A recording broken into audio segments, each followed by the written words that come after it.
Hi అండి. మేమైతే మా ఇంట్లో బద్దిపోషమ్మని చేసుకున్నాం. మేమైతే బద్దిపోషమ్మని ఎవ్రీ 5 ఇయర్స్‌కి చేసుకుంటామండి ఇంట్లో. చేసుకొని వేములవాడకు వెళ్తాము దర్శనానికి. అండ్ నెక్స్ట్ ఏంటంటే ఆ బద్దిపోషమ్మని చేసినప్పుడు మా అత్తగారికి ఏంటంటే ఉప్పలమ్మ ఉంది, దుర్గమ్మ ఉంది. సో అవి కూడా ఆ దేవుళ్ళకి కూడా మొక్కి కొబ్బరికాయలు కొడతామండి. సో మా ఇంట్లో బ బోనం చేసి బోనం చేసి మా అత్తయ్య అలా అలంకరించి పెట్టారండి బోనము. నెక్స్ట్ వచ్చిన వాళ్ళకి నేను కుంకుమ, పసుపు కాళ్ళకి పసుపు రాసానండి.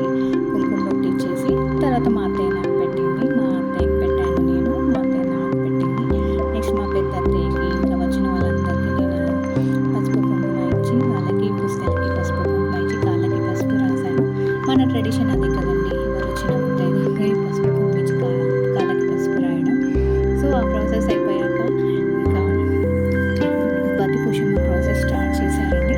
సో మెయిన్‌గా కావాల్సింది బద్దిపోషమ్మ చేస్తే చిన్న యాట అంటారు కదా! ఊట. దాంట్లో వెరైటీస్ ఉంటాయి నాకు తెలీదు కానీ అది పోస్తామండి. మా నియర్ బై రిలేటివ్స్ అందరిని పిలుచుకొని భోజనాలు పెడతాము. ఇలా మేము ఎవ్రీ 5 ఇయర్స్ చేస్తామండి. అండ్ ఎట్ ది సేమ్ మాకు టెంపుల్ పక్కనే ఉంటుంది. కానీ ఆ టెంపుల్‌లో అలో ఉండదండి ఇలా చేయడానికి. చూడండి మీ బద్దిపోషమ్మకి ఇచ్చే యాటపిల్ల అదేనండి. ఎంత ముద్దుగా పడుకుందో. కానీ తప్పదు కదండి, మనము మొక్కు తీర్చుకోవాలి కదా.